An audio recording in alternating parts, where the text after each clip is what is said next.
Nós acabamos de cantar uma canção aqui. Não. E esse refrão que o Lucas cantou aqui está escrito lá em Romanos capítulo 8.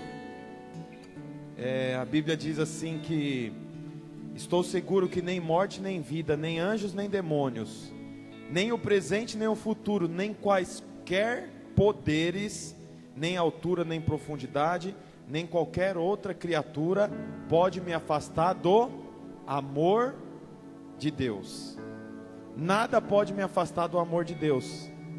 Mas a Bíblia também diz aqui em Efésios capítulo 4, versículo 18: estes estão com o entendimento mergulhado nas trevas e separados da vida de Deus, por causa da ignorância em que vivem, devido ao embrutecimento do seu coração. Olha aqui para mim. A palavra de Deus diz que nada pode separar do amor de Deus, mas uma mente embrutecida te leva a estar separado da vida de Deus. Vida de Deus é uma coisa, amor de Deus é outra. Nada te separa do amor de Deus, mas uma mente não renovada, uma mente embrutecida, ela te separa da vida de Deus. Nós estamos aqui nesse tempo para ter uma mente renovada. E da mesma forma que eu não me separo do amor de Deus, eu também não quero me separar da vida de Deus. A Bíblia diz em Romanos 12:2, para você não se conformar com este mundo, mas antes renovar o vosso entendimento, para experimentar qual seja a boa, perfeita e agradável vontade de Deus. Nós estamos aqui para levar a igreja, a liderança, a desfrutar da bondade do Senhor. E você só vai experimentar disso quando você tiver a sua mente renovada. Quando você tiver a mente renovada, você não pode se separar da vida de Deus, e não vai se separar do amor do Senhor. Eu queria que nós ficássemos de pé. A Bíblia diz lá em 1 Coríntios 14:14. Vamos abrir? 1 Coríntios, pode deixar que eu abro aqui. 1 Coríntios 14:14. A Bíblia diz o seguinte: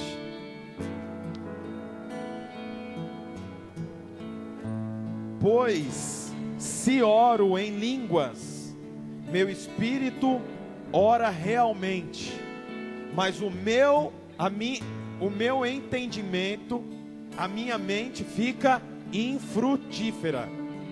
1 Romanos é duro. 1 Coríntios capítulo 14, versículo 14.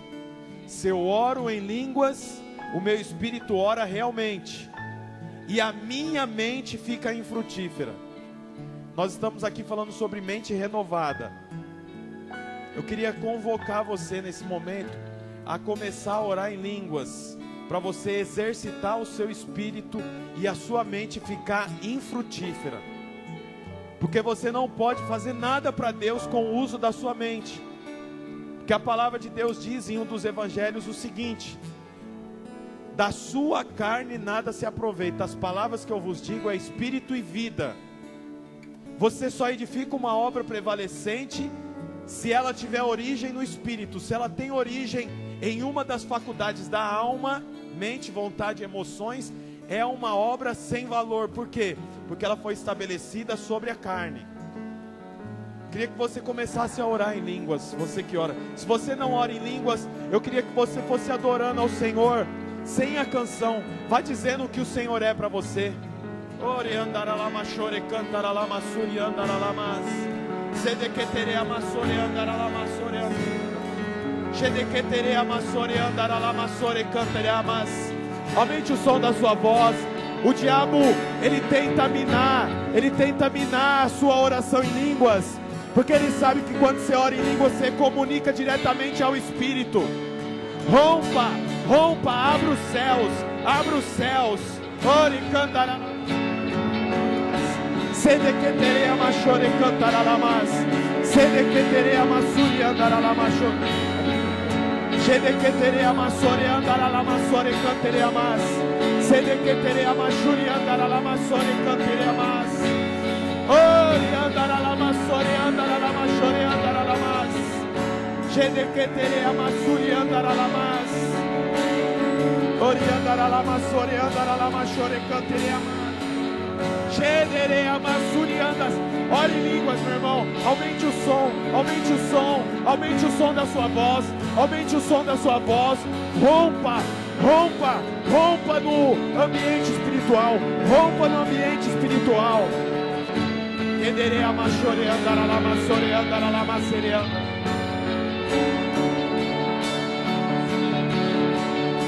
Oriandaralamasore candaralamasuri andaralamas.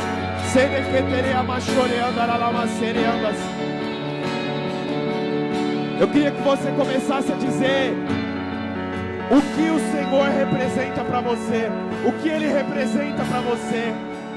Diga para o Senhor o que Ele é. A Bíblia diz que Ele é a porta. Diga: o Senhor é a porta, Pai. O Senhor é o caminho, o Senhor é a verdade, o Senhor é a vida. O Senhor é a pedra de esquina, a pedra fundamental. O Senhor é o meu Salvador, o meu Redentor. O Senhor é o meu Pai, o Senhor me ama. Diga, diga, diga o que o Senhor representa. Diga o que Ele representa para você. Diga o que Ele representa para você. Deixe fluir, deixe fluir, deixe fluir. Deixe fluir, deixe fluir. Flua, flua, flua, flua, flua. Oriandaralamas, xereandaralamas. O Senhor é o meu Pai. Oh Deus, o Senhor é a videira verdadeira. O Senhor é o Redentor. Agora comece a dizer quem você é nos lugares celestiais. Comece a dizer quem você é. Eu sou filho amado. Eu sou liberto do pecado. Eu sou livre para te adorar. Diga quem você é. Diga quem você é. Diga quem você é. Diga quem você é nos lugares celestiais. Não diga quem você é quando você olha para você. Diga quem você é segundo a palavra. Quem você é segundo a palavra. Eu sou líder, abençoado, multiplicador. Eu sou o melhor anfitrião. Eu sou amado do Senhor. Eu sou filha amada. Eu sou parte dessa igreja. Eu sou essencial para a edificação da casa de Deus. Eu sou essencial para fazer a obra no Rio Grande da Serra. Diga quem você é. Agora misture as três coisas. Ore em línguas, misturado com quem Deus é, misturado com quem você é. Orianda cataralama soreandaralas. O Senhor é meu Pai. Oricanderea machoreandaralamas. Em Ti eu posso todas as coisas. Sedequeterea masuriandaralamas. O Senhor é meu Redentor. Terecandaralamas soreandaralas. O médico dos médicos, o Senhor dos exércitos. Oricanterea mandaralamas choreandaralas. Orianderea machorecandereamas. Sedequeterea masoreandaralas soreandaralas. O Senhor é meu Pai. Em Ti eu estou seguro. Oh! Nada vai me separar do Teu amor, Jesus.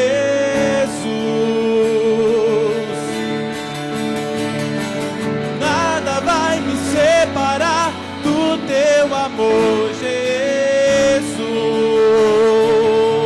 Declare: nada vai me separar do Teu amor, Jesus.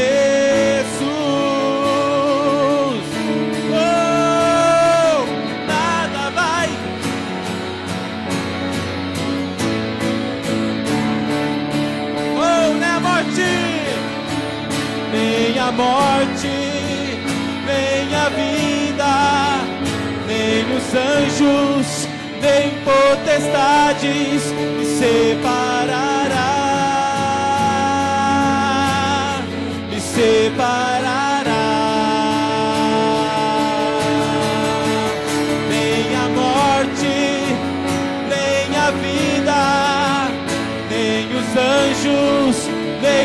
potestades me separará, me separará. Oh, mais uma vez declare: nem a morte, nem os anjos me separará, me separará. Só a igreja, a última vez, cante. Nem a morte, nem os anjos me separar.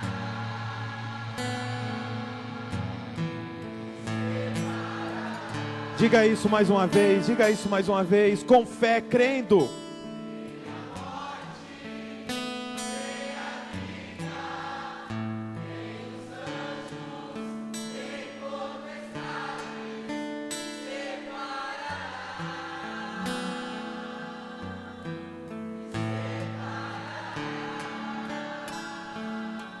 Ore andaralama sore cantaralamas, chedequeteria massore andas.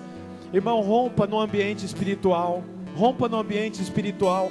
Não se preocupe com o tempo, não se preocupe com o horário, não se preocupe, rompa, rompa, rompa. Os milagres acontecem quando nós oramos. Os milagres acontecem quando nós rompemos no ambiente espiritual. Rompa no ambiente espiritual. Rompa, rompa, rompa.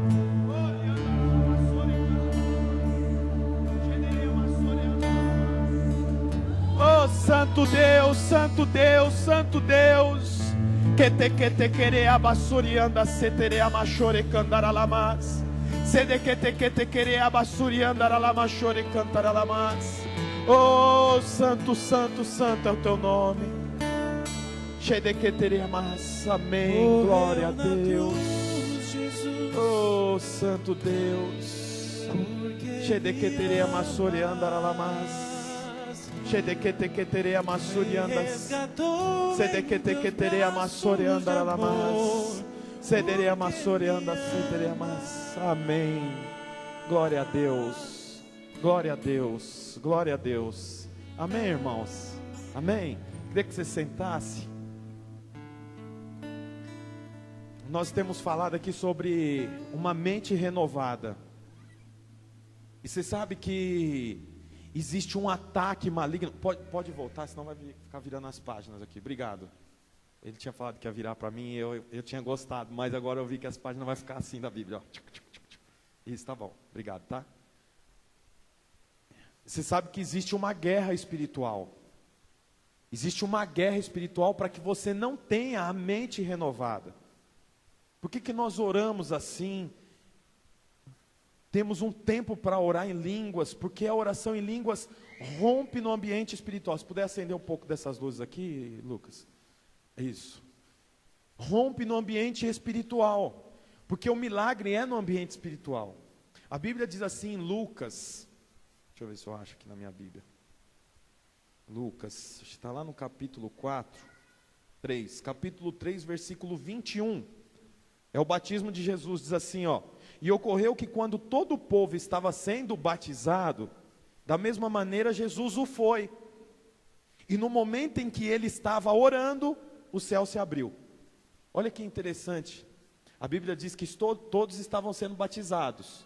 Jesus entrou no movimento ali e foi ser batizado também. Mas sabe o que acontece? Ele começa a orar e o céu se abre. Não quando ele é batizado, mas quando ele começa a orar. Tem uma oração, uma única oração que o Pai ouve. A oração que o Pai ouve é a oração do justo.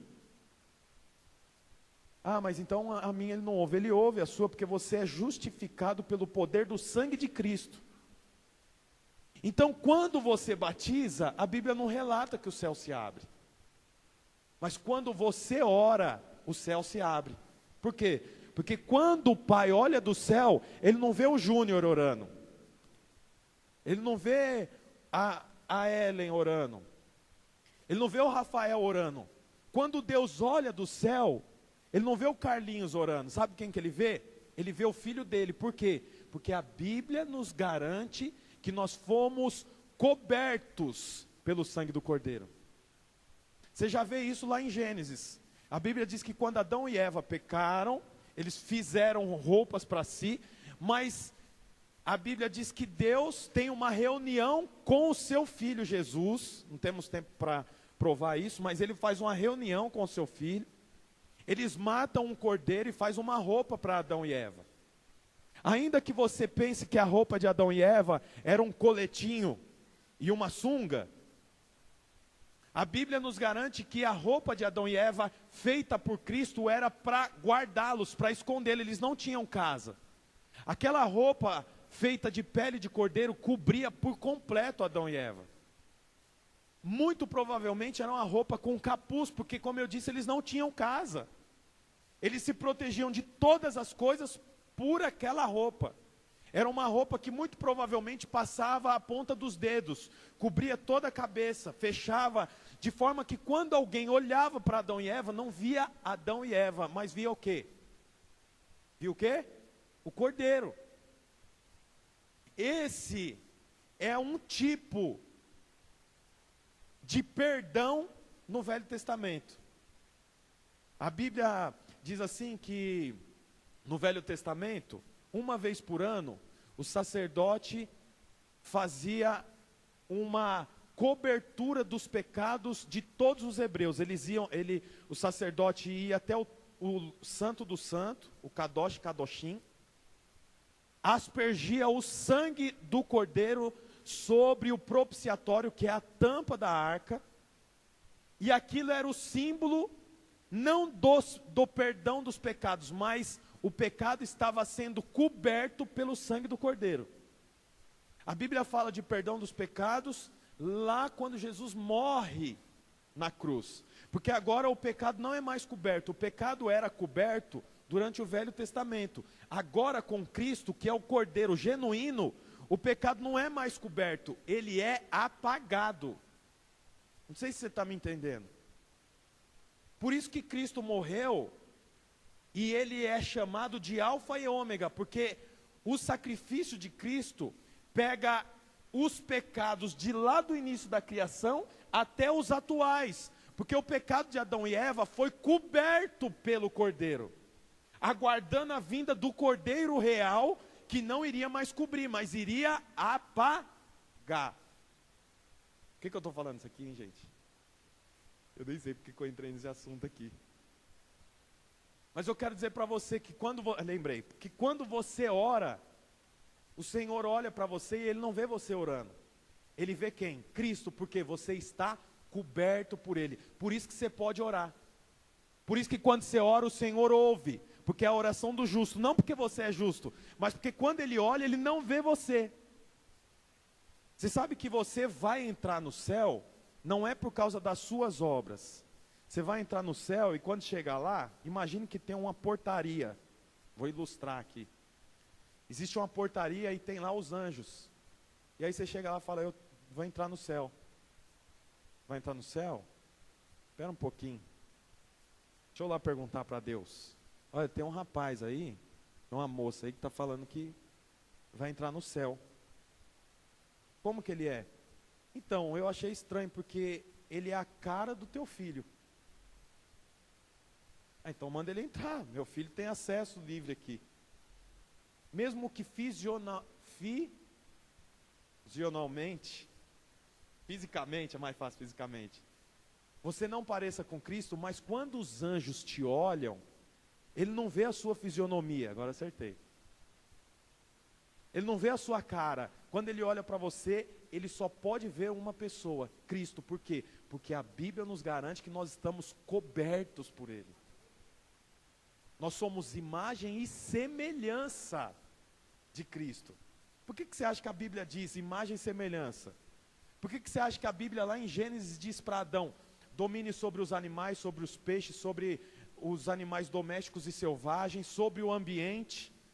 Por quê? Porque domínio está ligado a imagem e semelhança.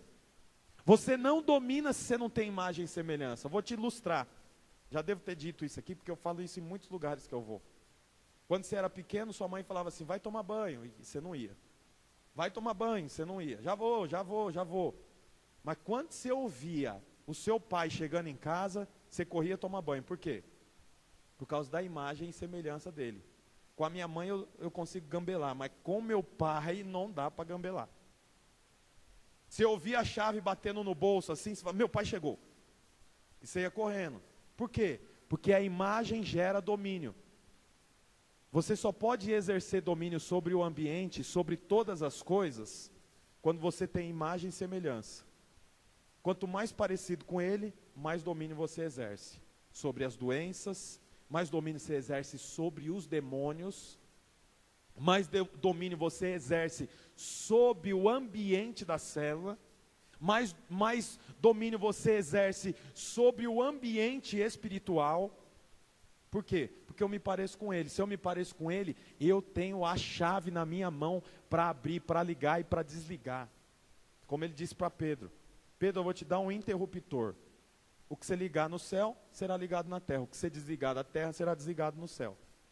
Por que Pedro recebeu? Porque ele tinha revelação. Vocês conhecem esse texto, não conhecem?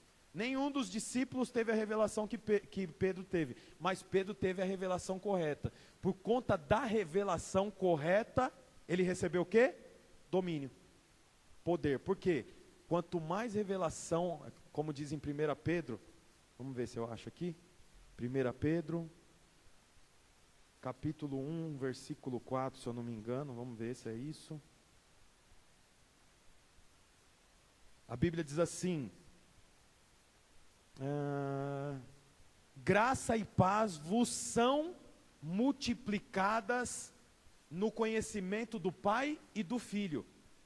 Quer dizer, quanto mais conhecimento eu tenho, mais poder eu executo, mais graça e paz eu tenho multiplicado sobre mim. Quero levar você esse tempo a ter revelação da palavra. Quarta-feira nós estivemos aqui falando sobre uma mente embrutecida. Quantos não estavam aqui na quarta-feira? Levanta a mão. Não estavam. Pouquinhos, né? A Bíblia diz que, em Efésios, que quando nós temos uma mente embrutecida, nós nos separamos da vida de Deus. E liderar separado da vida de Deus é catástrofe. Viver separado da vida de Deus é catástrofe. A Bíblia diz assim que quando eu tenho a mente embrutecida, não tenho a mente renovada, eu vivo liderando com base na vaidade. E liderar com base na vaidade é liderar fora da verdade. Porque a palavra vaidade no original é destituído da verdade. Liderar com a mente embrutecida, dizimar com a mente embrutecida, ministrar louvor com a mente embrutecida, é fazer tudo na vaidade. E fazer na vaidade é fazer distante da verdade. E como nós falamos aqui, uma das definições do nome de Jesus é verdade. Ele é o caminho, a verdade e a vida. Nós falamos também aqui sobre liderar como filhos da ira, destituídos, distante do amor. É interessante que a Bíblia nos mostra que em 1 Coríntios capítulo 13, que existe muitas formas de você edificar a igreja, através da oração em línguas, através do dom profético, através do toque, do abraço, mas existe uma forma que não falha. Qual é essa forma? Pelo amor. O amor nunca falha, nunca padece. Então nós aprendemos isso aqui. Depois, de forma muito rápida, nós falamos sobre o aditivo da liderança. Qual é o aditivo da liderança? Oi? Sonhar. Uma liderança que sonha é uma liderança que chega em lugares mais distantes. Nós ilustramos aqui através do acidente em 2016 do time da Chapecoense. Saíram de avião lá de Chapecó e deveriam chegar na Colômbia. Essa distância dá 3.000 quilômetros. A aeronave com o tanque cheio tem capacidade para voar exatamente 3.000 quilômetros. Uma correção, de Chapecó até Colômbia não dá 3.000 quilômetros, dá 2.975 quilômetros. O proprietário do avião encheu o tanque, e falou: bom, vai dar para mim chegar lá tranquilo. Só que quando faltava 30 quilômetros para chegar no destino final, o que aconteceu? Acabou o combustível. E aí ele bateu no morro muito baixinho em relação à altura que o avião pode voar. E nós falamos aqui que você pode ter, a sua célula pode ser uma nave. Pode estar cheia de gente. Sua célula pode ter ar-condicionado. Pode ter tudo que precisa para uma célula. Se não houver combustível, que é o sonho, o risco de você bater num monte muito baixinho e morrer 71 pessoas é muito grande. O sonho te impulsiona. A Bíblia mostra isso através de muitos homens da Bíblia. E nós paramos aqui para falar sobre uma mulher, sobre Ana. O sonho de Ana a impulsionou. E a Bíblia diz assim que ela sonhava em ter um filho. Ela teve um filho, deu para o Senhor, e o Senhor deu 5 filhos para Ana. 5 filhos para ela, por quê? Porque ela ofertou, sacrificou o sonho dela. Então nós falamos aqui que para você liderar uma célula, para você liderar qualquer coisa, para você ter sucesso na sua vida pessoal, você precisa sonhar. Só que o diabo mina isso. O diabo diz para você, Satanás diz para você que é bobagem sonhar. É perca de tempo. Você tem que trabalhar. Você tem que fazer por onde? Você tem que merecer. E quando você pensa desse jeito, você anda com base na justiça própria. E aí você deixa de receber o favor imerecido. E isso não traz vida para você. Hoje eu quero falar com você aqui sobre o 3º capítulo desse livro que está na sua mão. E esse 3º capítulo, ele vai falar sobre Jerubaal. Quem conhece Jerubaal? Alguém? Jerubaal é Gideão. Quem conhece Gideão? Gideão você conhece, né? A Bíblia conta a história de Gideão lá no livro de Juízes. Quero contar a história desse homem para você, eu acredito que você já deve saber. Mas a Bíblia conta assim que Gideão, ou melhor, o povo judeu estava sendo escravizado pelos amalequitas e os amonitas. Exatamente quem era descendente de Ló. Quem conhece a história de Ló? Abraão e Ló, lembra? Abraão teve filho que foi Isaac. Ló teve filhos com as suas filhas. A Bíblia diz que as 2 filhas de Ló embebedaram o pai, tiveram relação sexual, uma gerou Aminon e a outra gerou Moabe. Quem é os 2 povos que lutam contra Gideão? Os amonitas e os moabitas. Luta contra o filho de Abraão. Olha que coisa mais maluca. Você sabia disso? Os filhos de Ló lutam contra o filho de Abraão, que é Isaac. A Bíblia conta aqui que então os hebreus estavam sendo escravizados, judiados dos amonitas. Tinha um homem, o nome do homem era Gideão. Gideão se escondeu dentro de uma caverna. E lá dentro dessa caverna tinha um lagar. O que é lagar? Lagar é um lugar usado para pisar nas uvas, para fazer o vinho. E a Bíblia diz assim que ele usava o lagar, que era para pisar nas uvas, para pisar nos trigos. Veja bem, existia 2 carros-chefe para os hebreus, no que diz respeito a comércio. Um era o trigo e o outro era a uva.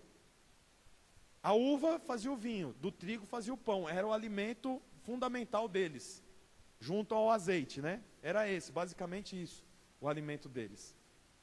A Bíblia diz que Gideão se escondeu numa caverna e ele malhava o trigo no lagar. O trigo era moído no moinho. Lembra Sansão? Teve os 2 olhos furados e ficou girando em círculo no lugar do jumento, malhando o trigo. Vocês lembram disso, sim ou não? Ele ficava girando, o que era serviço de burro do animal. No meio tinha uma pedra bem pesada que vinha com uma haste, grudava na cintura dele e ele ficava girando. Enquanto isso, colocava-se trigo dentro desse buraco, né, dessa cava, e a pedra muito pesada girando ia moendo o trigo. Era assim que fazia. Como Gideão estava escondido, ele não tinha um moinho. Então ele fazia o serviço de moer o trigo aonde era para pisar a uva. Tudo errado. Gideão estava escondido numa caverna, fazendo um trabalho equivocado. Aí a Bíblia diz que aparece o anjo do Senhor. Deixa eu te ensinar uma regra da hermenêutica, ou melhor, da teologia, né? Dentro da hermenêutica. Quando aparece na Bíblia anjo do Senhor com letra maiúscula, é o próprio Deus. Então a Bíblia diz que o Senhor aparece para Gideão e fala assim: varão valoroso, eu quero te chamar para você libertar o povo dos inimigos. Aí Gideão fala assim: não, eu não. Eu sou o menor da casa do meu pai. Eu sou o mais novo da família e a minha família é a menor do clã de Israel. Vou mostrar para você aqui. Juízes capítulo 6. A Bíblia diz assim, ó, no versículo 15: como eu posso salvar a Israel? O meu clã é o mais pobre da tribo de Manassés, e eu sou a pessoa menos importante da minha família. Aí o Senhor diz para ele: vai nessa tua força, que eu vou te livrar, vou livrar o povo de Israel através da sua vida. Você conhece a história, até foi ilustrada de forma muito equivocada pelos 300 soldados lá do filme Os 300, lembra disso? Então ele reúne 22 mil homens, Gideão reúne. Aí ele ora e fala: Senhor, me ajuda. A Bíblia conta tudo, não conta? Conta número, 1.100, 2.000, 5.000, 15.000. Nesse texto a Bíblia diz assim: os inimigos de Gideão eram tantos que não dava para contar. Aí ele tem 22 mil homens. Aí ele ora: Senhor, ajuda a gente. Aí o Senhor fala: eu vou ajudar. Grita aí no meio: os medrosos voltam para casa. Aí Gideão grita: os medrosos voltam para casa. Na maior confiança que vai ficar todos. A Bíblia diz que fica 10 mil, 12 mil ou 22 mil. Eu não lembro se era 22 mil ou 32 mil. Vão embora. Aí ele fala: meu Deus, eu achei que o Senhor ia me ajudar. Não, agora eu vou te ajudar. Leva todo mundo lá para o vale e manda eles tomar água. Os que tomarem água igual o cachorro, lambendo a água, colocar a cabeça e trazer a água assim, não te serve. Todos que tomam água desse jeito, você manda embora. Fala: beleza, ninguém vai tomar água assim. Quando chegar lá, só 300 tomam água de outro jeito. 9.700 homens tomam água igual cachorro. Ele falou: gente do céu, vocês que tomaram água igual cachorro aí, voltam para casa.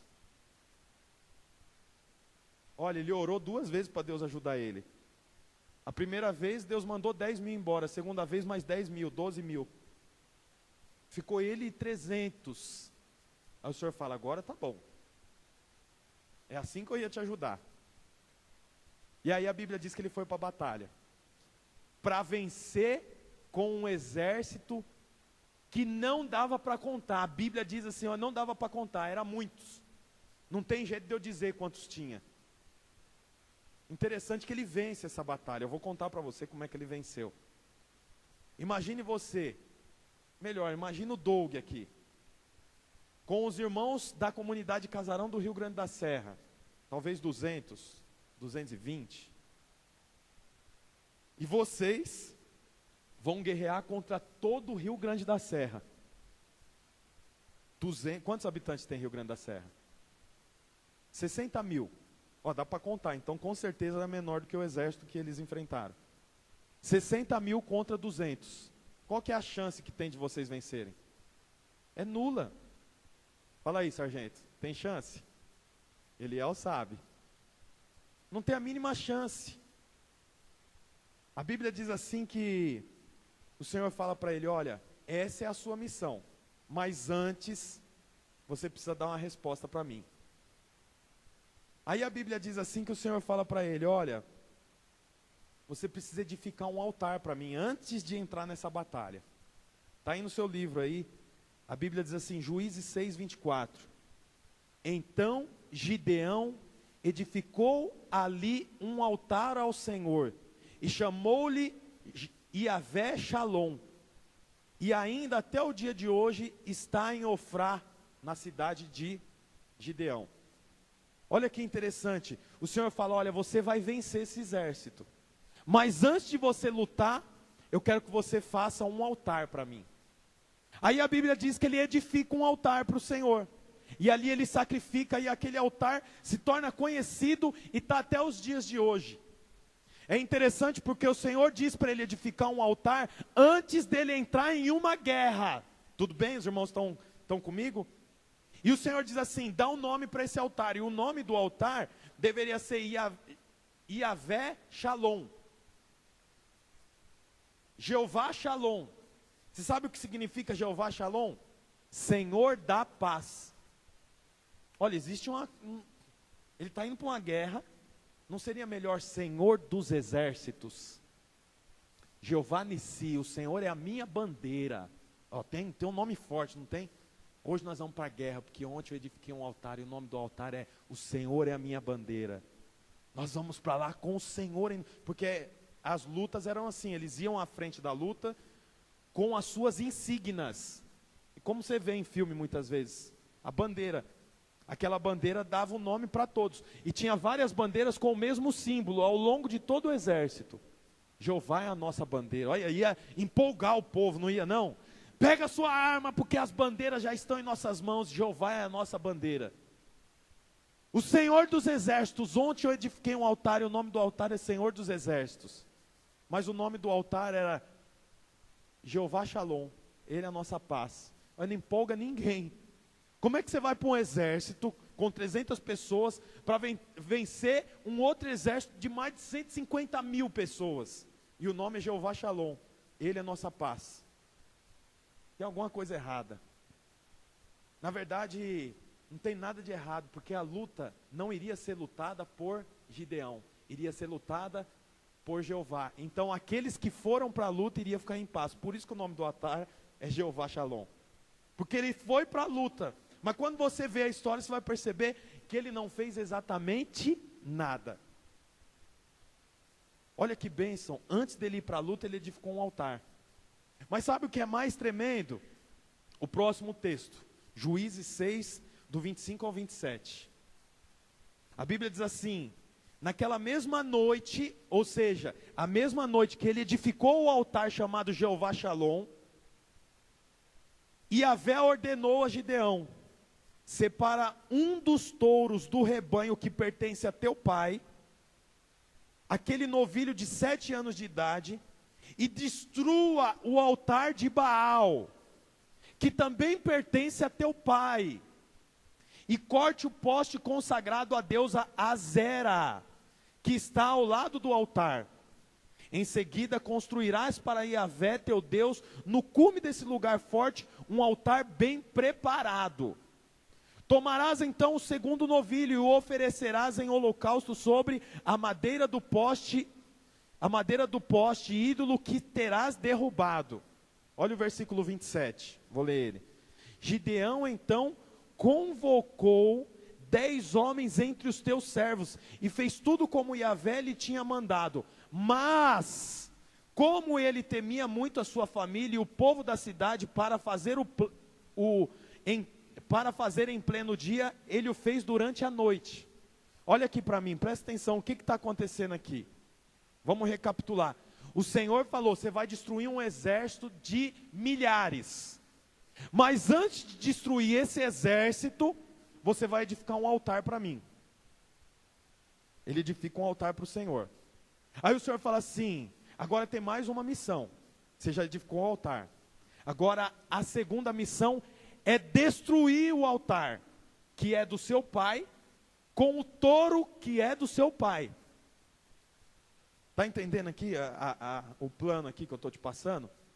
Eles eram idólatras. O povo de Israel, você conhece a história. Quando você lê os profetas, tanto os menores quanto os maiores, o resumo da história dos hebreus é servindo a Yahvé, idolatria, prostituição, e aí levanta um juiz que traz eles para cá de volta, igual a máquina de escrever. Lembra da máquina de escrever? Ia digitando e trazia para cá. Aí eles servem a Yahvé, que é Deus, né, em hebraico, entra na idolatria, prostituição e levanta um juiz. O juiz traz o povo de volta para Yahvé. Essa é a história dos hebreus, durante todos os livros dos profetas. A Bíblia aqui está dizendo que o povo caiu na idolatria. O pai de Gideão, que era o varão valoroso, o homem de Deus que iria destruir todos os inimigos, tinha um altar. Aí a Bíblia diz que Deus mandou Gideão construir um altar a Yahvé que não tinha mais, porque todos haviam sido destruídos. E agora ele diz, tem uma segunda missão antes de você livrar o povo e matar todo mundo lá, os inimigos. Você tem que destruir o altar do seu pai com o touro que é do seu pai. A Bíblia diz que Gideão, como era medroso, tinha muito medo, vai à noite, para ninguém ver. Ele junta 10 amigos e fala, rapaz, tem uma missão, Deus mandou destruir o altar, que é do meu pai, o altar de Baal. Vamos à noite para ninguém ver, porque se o povo ver, nós estamos fritos. Eu estou morrendo de medo. Aí os parceiros dele falam, então tá bom, vamos junto. À noitinha ele vai lá com o touro e destrói o altar.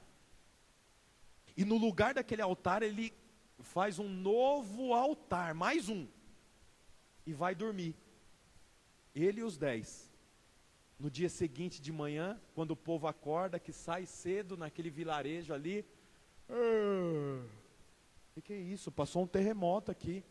Está tudo no chão, o altar do Deus Baal, as ofertas, está tudo destruído. Aí olha que interessante. Eles pegam, os hebreus juntam o pai de Gideão e falam assim, seu filho destruiu com o altar aqui. Nós pegamos nas câmeras vigilantes aqui. Naquela época, as câmeras vigilantes, você sabe como é que era, né? Aquelas veinhas que ficam no portão.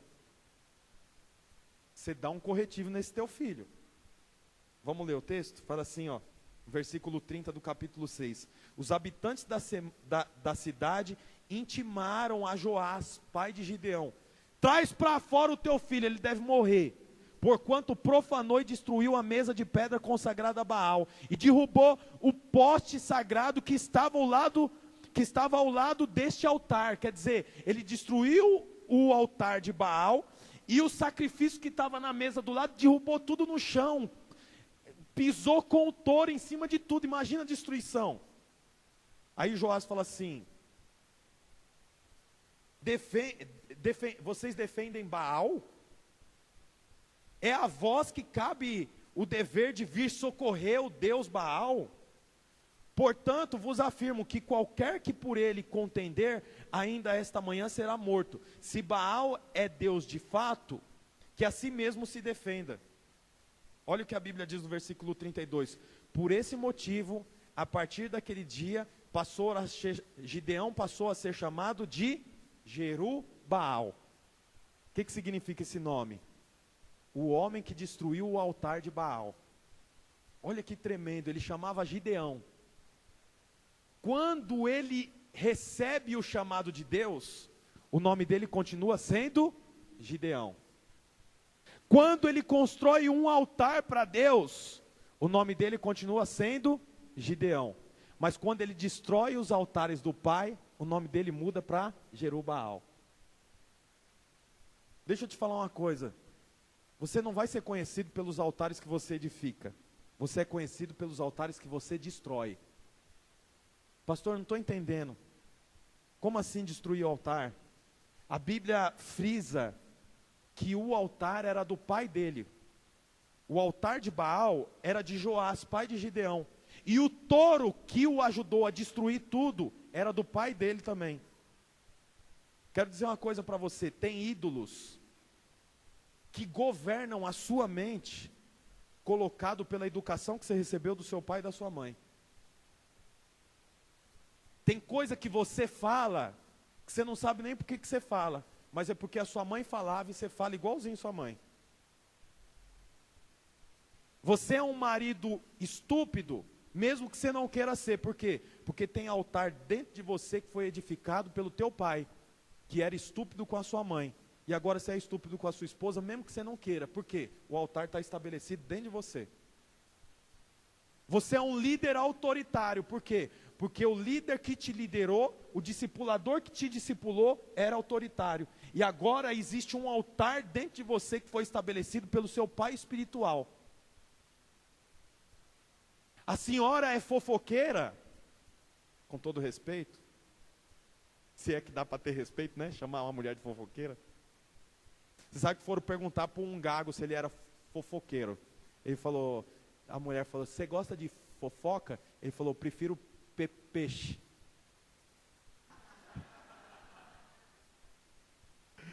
Você gosta de fofoca?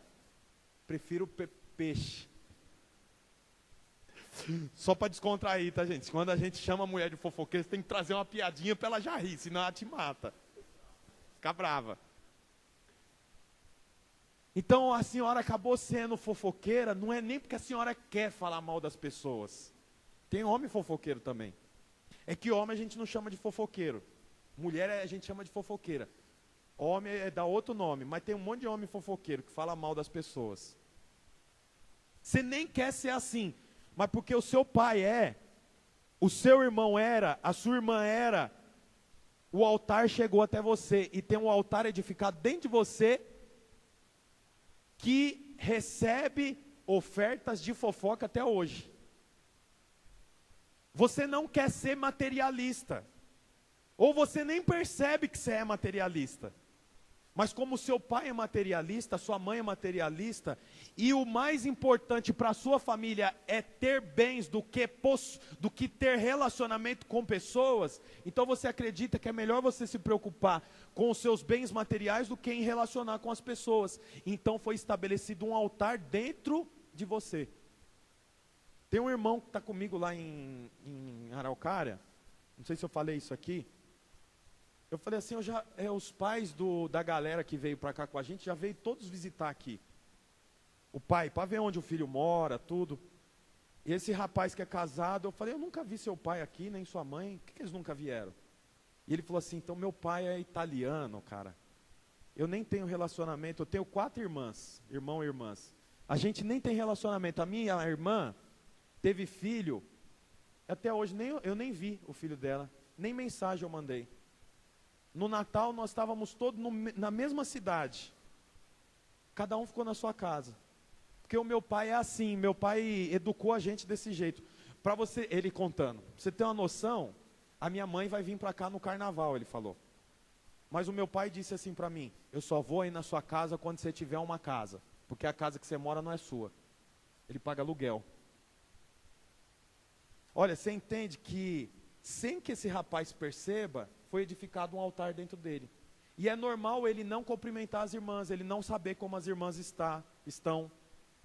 É natural ele não mandar nenhuma mensagem no ano novo, no Natal, no aniversário. É normal ele não mandar uma foto da filha. Olha aqui, minha filha. Fala aqui pra tia. Passei batom, titia. É normal não fazer isso. E ele acha normal. Sabe o que precisa? Ser derrubado o altar que foi edificado pelo pai. Você lidera a célula debaixo de uma pressão. É cansativo, é doloroso. Você tem que ligar para as pessoas e dar dura, dar bronca, brigar. Quando uma pessoa vai no cinema com outra que não é da sua rede, você diz, por que você foi?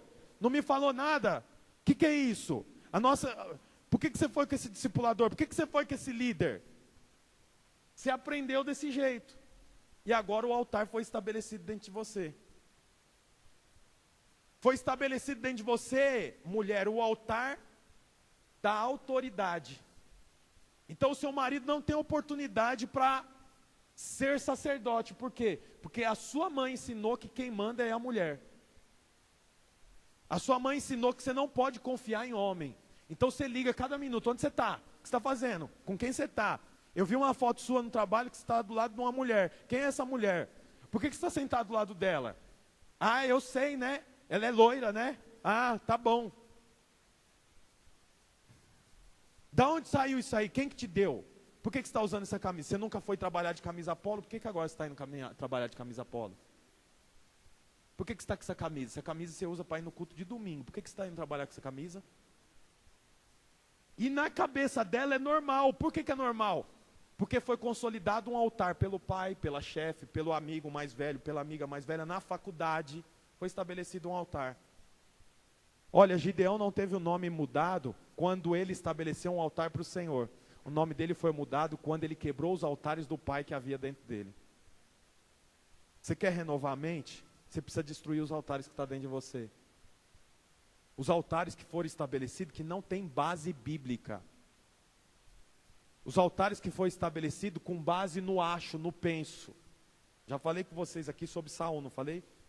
Saul perdeu o trono e não perpetuou o reino, porque ele achava melhor sacrificar. Ele pensou que Samuel não viria.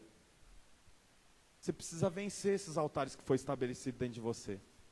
O altar que foi estabelecido de que o dízimo vai para o bolso do pastor.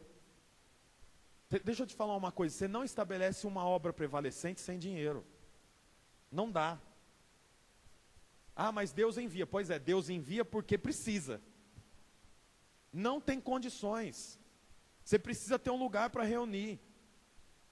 Sabe o que é interessante? Que quando nós vamos falar sobre dízimo aqui, o pastor, o diretor de culto sempre traz a visão para o reino espiritual. E muitos irmãos não entendem porque não tem revelação da palavra. É importante também os irmãos entenderem que mesmo que você não tenha revelação da palavra sobre o dízimo, o seu filho está na classinha usando um giz que foi comprado, um lápis que foi comprado, um papel que foi comprado, uma cartolina que foi comprada, uma tinta guache que foi comprada, a camiseta que as irmãs usam para ficar bonito, colorido para o filho dos irmãos foram compradas, a luz que está lá dentro foi comprada, os ventiladores foram comprados, o aluguel é pago. Então, se não tem revelação do Espírito para dar o dízimo, então dá uma ajuda financeira, porque gasta. Não tem jeito. Um aluguel de um prédio desse aqui não é menos que 5 mil reais. Não sei quanto é. Da onde que arranca esse dinheiro? Cai do céu? Você sabe que o maná caiu do céu até enquanto eles entraram na terra prometida. Quando eles entraram na terra prometida, encerrou o maná.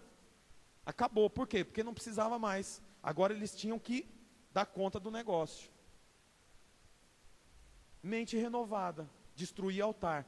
Você já percebeu o tanto que Satanás picha, suja, faz as pessoas imaginar e pensar que pastor está preocupado só com dinheiro? Por que você acha que Satanás faz isso? Satanás faz isso para edificar um altar dentro do seu coração, para que você não seja próspero. Eu dou dízimo e dou oferta desde os meus 6 anos de idade. Eu tenho lá no meu computador o relatório de dízimo desde 2011. Eu sei quanto que eu dizimei desde janeiro de 2011 até a data atual. E eu tenho a soma total de quanto eu dei por ano. E a minha maior alegria é o ano que eu aumento. Em 2016, nós estamos em 18, né? 2017 foi um ano de crise, não foi? De 2011 até 2017 foi o segundo ano que eu mais dei dízimo. E não pense que eu dei mais dízimo porque a igreja que eu estou é a igreja que eu estou à frente. Eu dei dízimo porque é 10% do que entrou para mim. Eu não dei nem 1% a mais. Eu dei exatamente o que eu daria em qualquer lugar que eu estivesse. Sabe por quê? Eu derrubei os altares que foi estabelecido no meu coração, dizendo que o dízimo vai para o bolso do pastor. Você vai ser próspero e experimentar a boa, perfeita e agradável vontade de Deus, não apenas quando você edifica um trono para o Senhor, quando você edifica um altar para o Senhor, mas quando você destrói os altares que foram estabelecidos sobre você. O altar que foi estabelecido dizendo assim que célula foi por um tempo, agora já não está mais dando certo. Isso, negócio de célula cansa demais, é culto, é reunião, é reunião, é reunião, é reunião. Altar que foi estabelecido sobre você de forma errada. Altares que foi estabelecido sobre você que não te levam a possuir nada, te levam apenas a perder. Você precisa aprender a ter o nome trocado para Jerubaal, aquele que destrói os templos, os altares de Baal.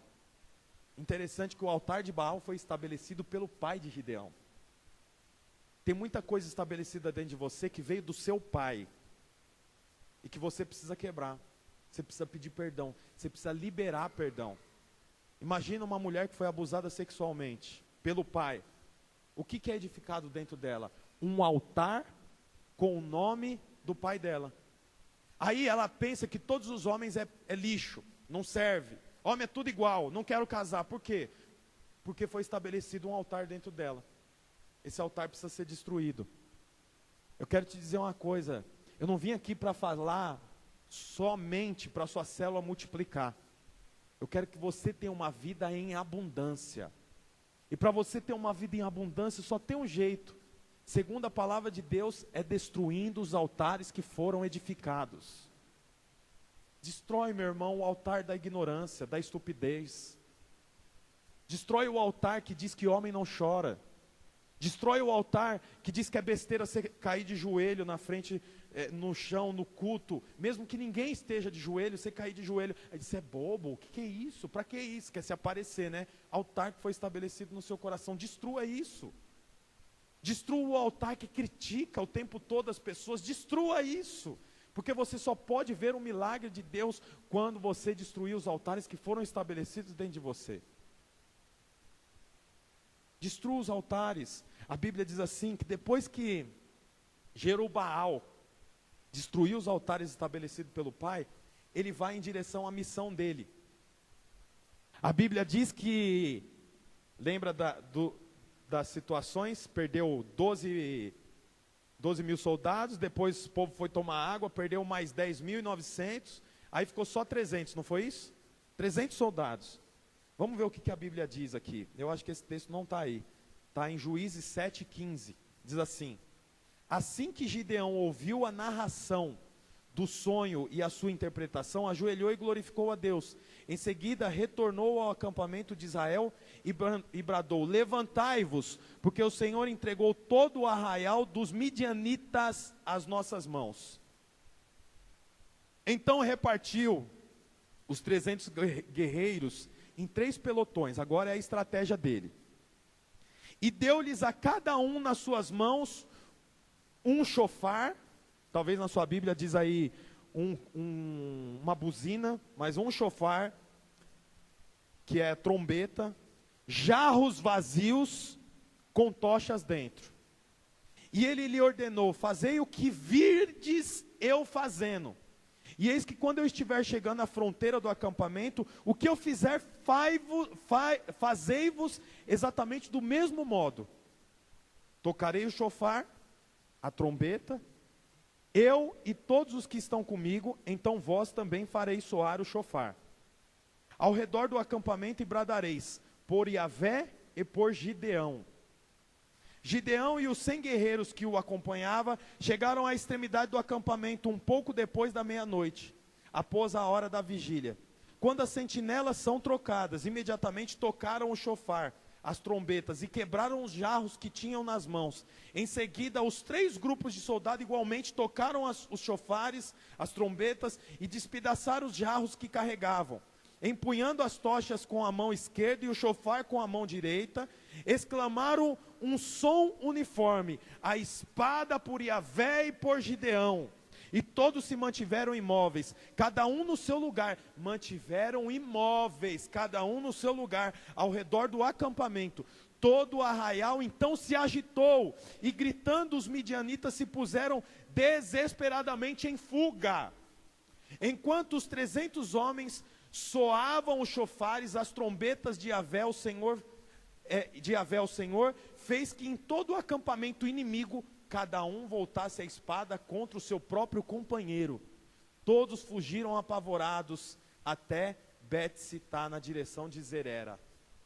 Olha o que está acontecendo aqui, meu irmão. Queria que o Lucas subisse lá, Lucas, por favor. Os irmãos também do louvor do teclado, se puder subir. Olha, olha aqui para mim. Só o violão já está bom. O violão já vai nos servir. Olha que interessante. A Bíblia diz assim que ele, recapitulando, recebeu uma missão. Antes de executar a missão, tinha 2 fases: edificar um altar e destruir outros altares, que é o que nós falamos até aqui. Depois disso, ele vai com os 300 soldados guerrear contra contra um exército incontável. Aí eu imagino que os 300 soldados falaram assim para Gideão: Gideão, cadê as nossas armas? A gente vai lutar com o quê? Ele falou: calma, vamos nos organizar. 3 grupos de 100. Aí ele pegou e deu um vaso de barro na mão de cada um.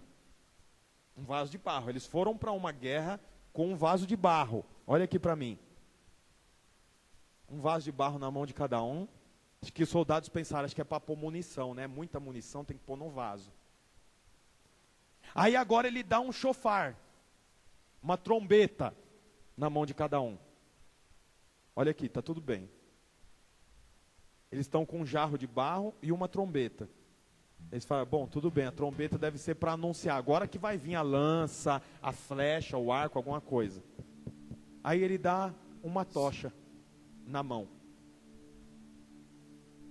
Olha, 300 homens contra um exército incontável.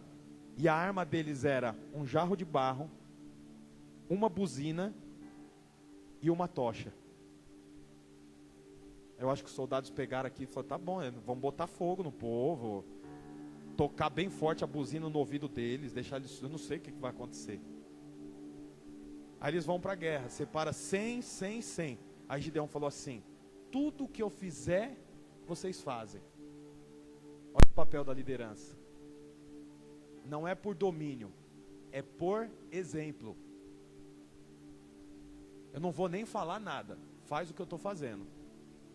Porque eu sou imagem e semelhança, eu exerço domínio. Se você fizer o que eu faço, você também será semelhança. Ele vai à frente e interessante. Eles tinham um grito de guerra. Qual era o grito de guerra? Por Deus e por Gideão. Os 300 soldados lutavam por Deus. Primeiro sempre vem Deus. Por Deus e por Gideão. Em segundo lugar, eles lutavam pela liderança. Isso é tremendo. O povo entregou o coração na mão do líder. Eles lutavam por Deus e por Gideão. Sabe por que Gideão ganhou o coração? Porque ele estabeleceu o altar e derrubou o altar. Sabe quando você vai ter a célula dos... Olha, eu me arrepio inteiro. Sabe quando você vai ter uma equipe com o coração? Quando você tiver capacidade de destruir altares que foram estabelecidos. Se você não tem capacidade de destruir altares, você nunca vai ter um coração. Você nunca vai ter o coração da sua equipe. Você sabe que um bom líder, ele não dá testemunho só de vitória, ele dá testemunho de derrota também. Um bom líder pede perdão. Perdão, irmão, perdão. Eu me equivoquei. É melhor fazer do jeito que o irmão aqui está falando. O jeito que ele está falando é melhor. Sabe o que é isso? Um líder que derrubou o altar. Irmão, se eu derrubo o altar que meu pai estabeleceu, eu vou ter dificuldade de fazer mais o quê? Eu matei o touro do meu pai e o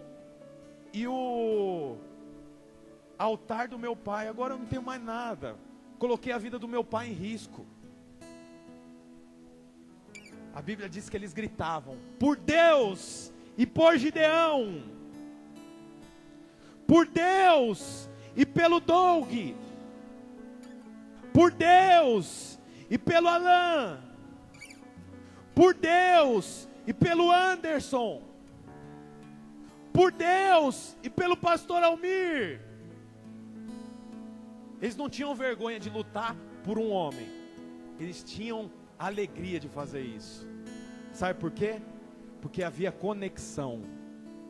Todos eles já tinham derrubado altares. Seu nome é trocado quando você derruba altar, não quando você edifica. A Bíblia diz então que Gideão vai à frente. Os homens imóveis, sem fazer nada. Gideão pega o cântaro e joga no chão e quebra o cântaro. A buzina na mão esquerda, ou melhor, a buzina na mão direita e a tocha na mão esquerda. Eles levantam a tocha. O exército do outro lado fica alvoroçado e eles parados, imóveis. O vaso quebrado no chão, a tocha numa mão e a buzina na outra. Quando eles tocam a primeira buzina, seguindo Gideão, olhando o exemplo de Gideão, o exército do outro lado se alvoroça, se vira um contra o outro e começa a matar um outro, igual o Walking Dead. Eles olham aquilo, olham para Gideão, Gideão olha para trás e buzina com mais força ainda. E quanto mais força eles buzinavam, mais um matava o outro. Eles não tacaram uma flecha, eles não tacaram uma lança, eles não pegaram uma espada. Sabe qual foi a única coisa que eles fizeram? Anunciaram através do chofar. Você sabe que o chofar é feito através do chifre do... Eu confundo cabrito, carneiro, bode. É bode? Carneiro. O chifre é feito pelo nariz do carneiro. Você sabe que o carneiro, ele era usado para sacrifício. Quando eles tocam aquilo fede.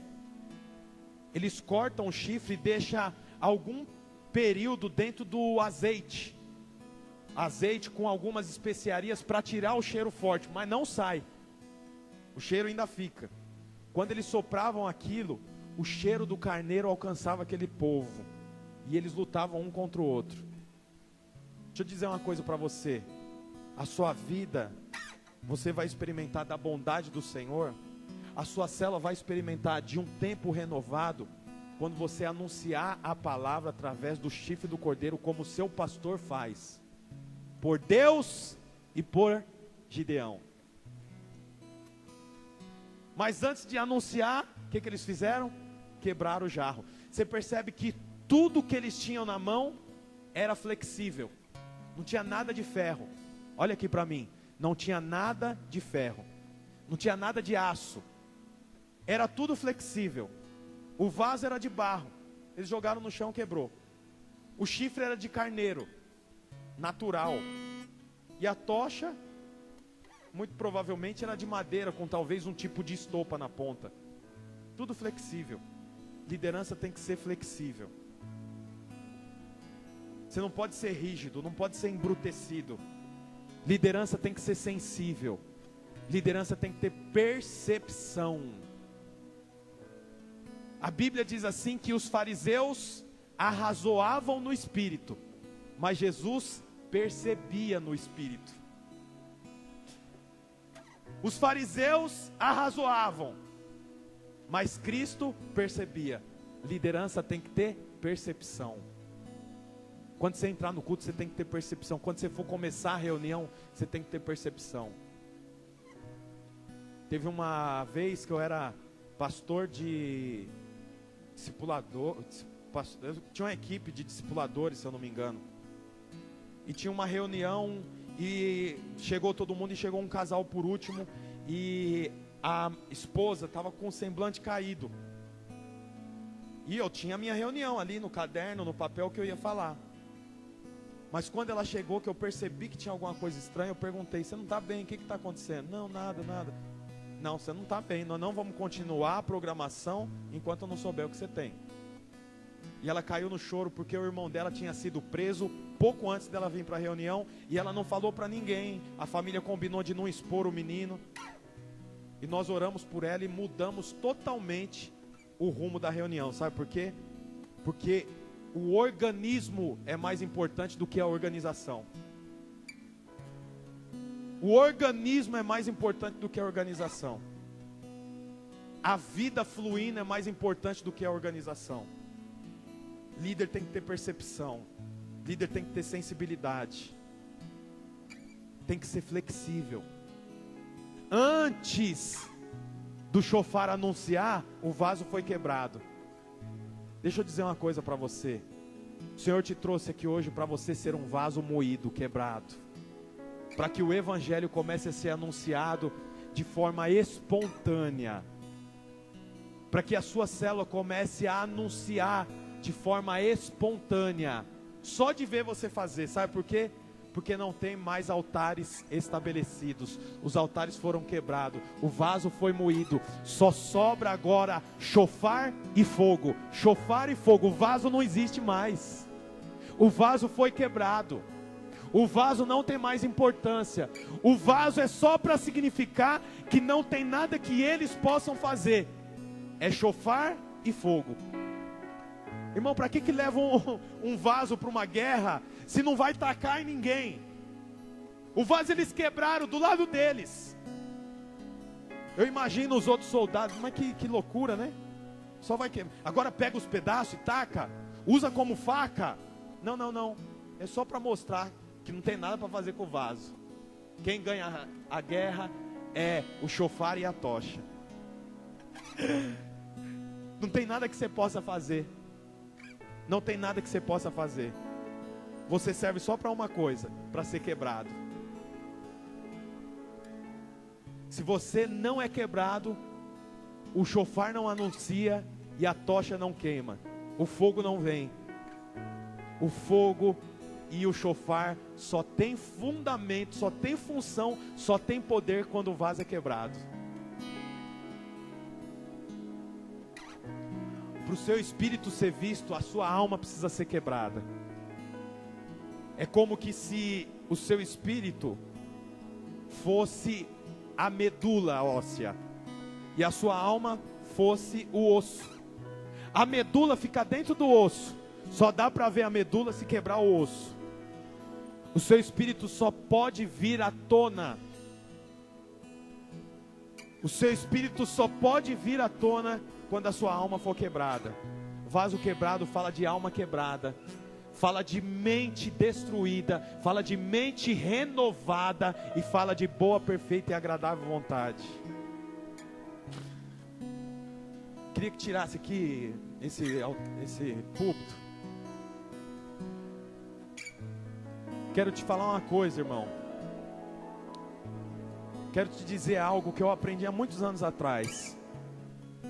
Constantemente, após a pregação, o ministro chama os irmãos à frente. É o que nós chamamos de apelo. Talvez você já veio muitas vezes à frente, mas você não sabe o que significa vir à frente. Lá no Velho Testamento, o sacerdote ficava ali no tabernáculo. Quando o ofertante iria sacrificar, ele trazia a oferta até o sacerdote, que ficava no centro do arraial. Olha aqui para mim, ó, isso aqui é história, mas é importante. O tabernáculo ficava no centro. E as tribos, as 12 tribos, ficavam em volta, em círculo. Tinha 4 tribos que eram maiores do que as outras 8 tribos. As 4 tribos maiores ficava uma ao norte, outra ao sul, outra a leste e outra a oeste. As outras ficavam em torno. Quando eles iam montando o tabernáculo, montando as suas tendas e o tabernáculo no meio, aquela maior que ficava a norte ia lá para cima.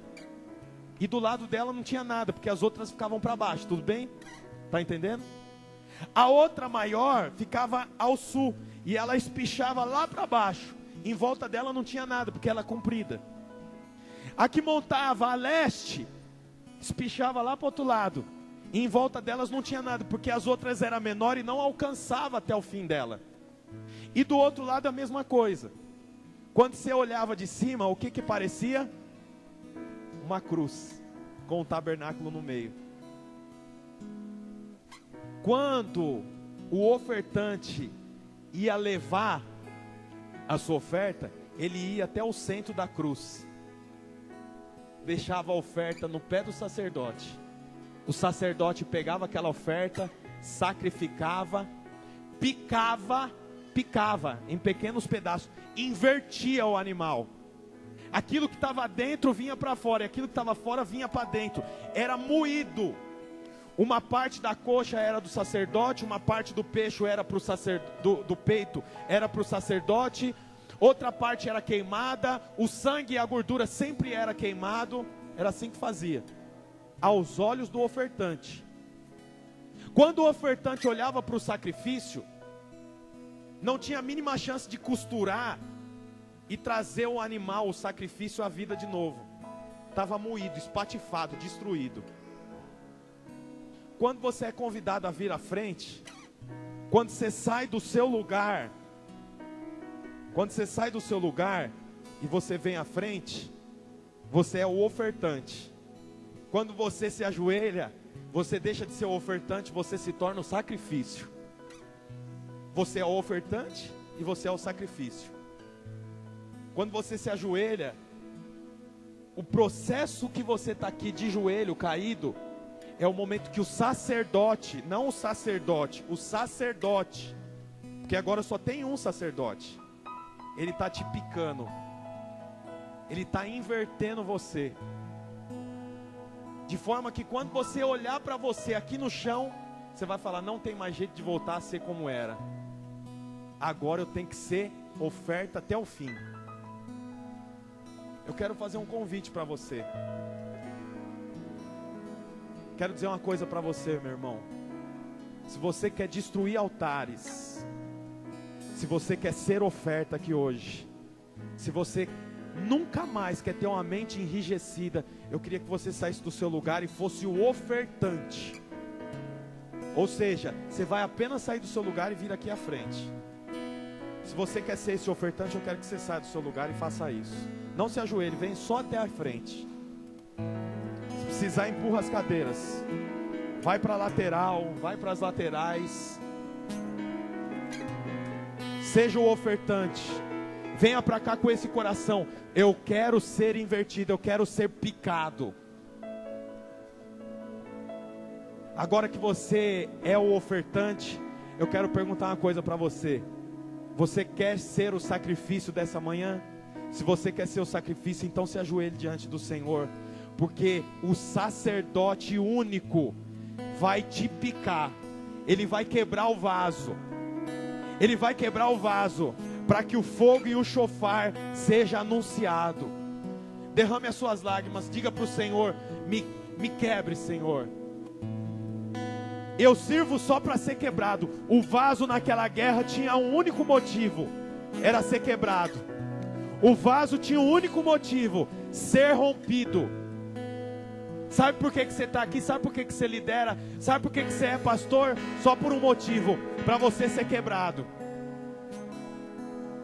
O milagre não vem de você.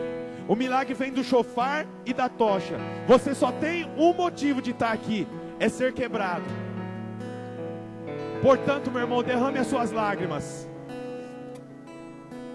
Diga para o Senhor: eu quero, Senhor, quebrar os altares estabelecidos pela minha mãe que é ciumenta, pelo meu pai que é autoritário, pelo meu líder que era dominador. Eu quero quebrar os altares. Eu quero quebrar os altares. Ore, meu irmão, ore, porque quando você ora, o céu se abre.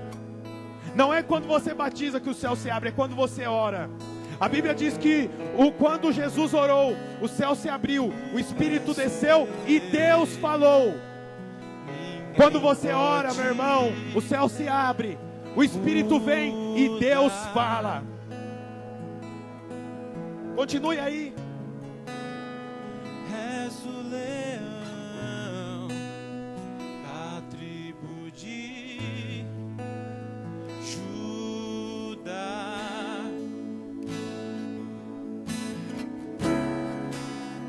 Tu és o rei, ninguém pode mudar.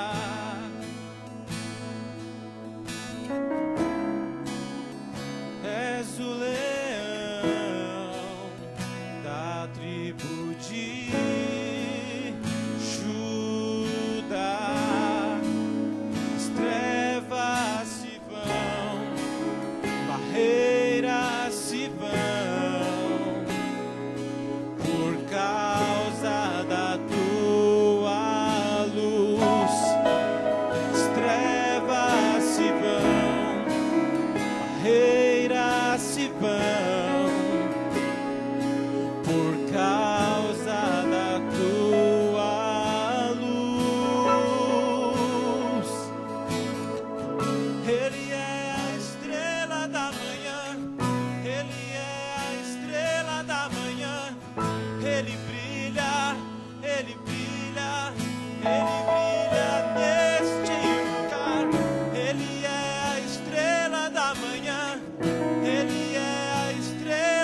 O Senhor está te quebrando, meu irmão. Chora, derrame-se diante do Senhor. Agora não é momento de você pedir perdão, não. É momento de você dizer para o Senhor: quebra os altares que foram estabelecidos por liderança que não tem a ver com o que a palavra do Senhor prega. Quebra, Senhor Jesus, agora os altares estabelecidos pelo avô que estabeleceu no pai, que estabeleceu em mim. Quebra, Senhor. Quebra o orgulho, quebra a arrogância, quebra o espírito de miséria. Oh, meu irmão, eu sinto aqui agora que o Senhor quer trazer prosperidade sobre essa igreja financeira, prosperidade sobre a sua vida. Mas você só vai receber essa prosperidade quando você quebrar essa mentalidade assistencialista, essa mentalidade esquerdista, essa mentalidade de miséria, que você não precisa de ter um carro melhor, que você não precisa de ter mais dinheiro. O Senhor te chamou para você ser sacerdote, para você comer do melhor da terra, para você ser príncipe, para você ser sacerdócio real. O Senhor te chamou para isso, e o Senhor quer quebrar em você esse pensamento de que você não pode comer coisa boa, de que você não pode viver bem, de que você foi chamado para viajar no máximo ali para um cantinho. O Senhor te chamou para você ser próspero, para você viver bem. Mas quebre essa mente enrijecida.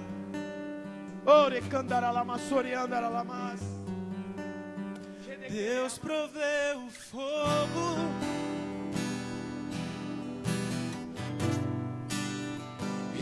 o sacrifício.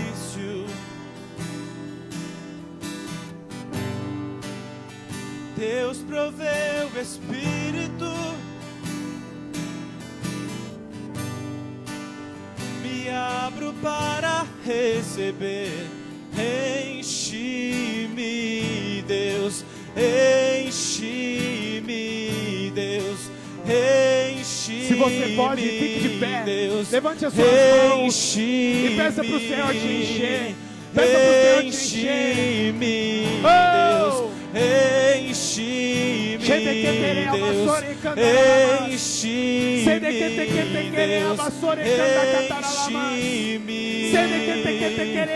Deus proveu o fogo.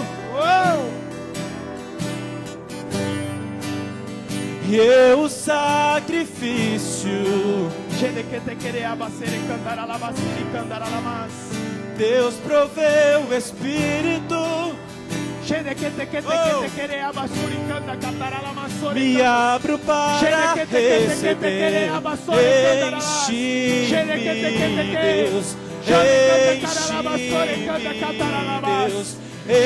Enche-me, Deus. Enche-me, Deus. Enche-me, Deus. Enche-me, enche-me, Deus. Enche-me, Deus. Enche-me, Deus.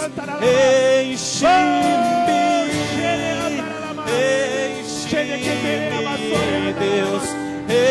Enche-me, Deus. Enche-me, Deus. Enche-me, Deus. Enche-me.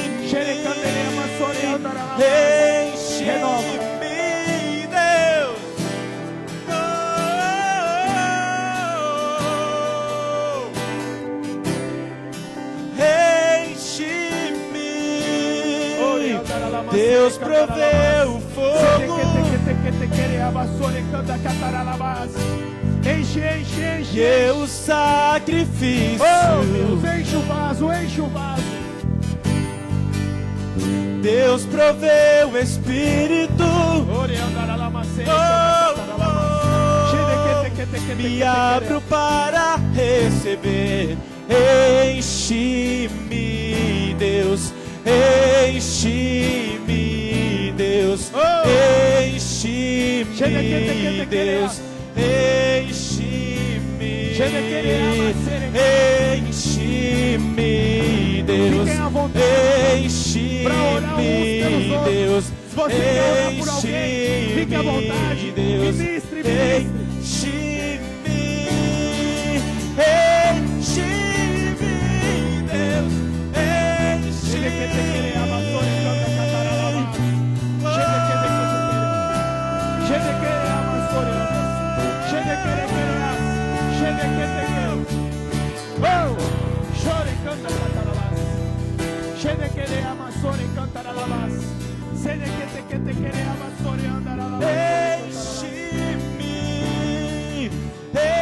enche-me, Deus, enche-me. Enche-me, Deus, enche-me, Deus, enche-me, Deus, enche-me,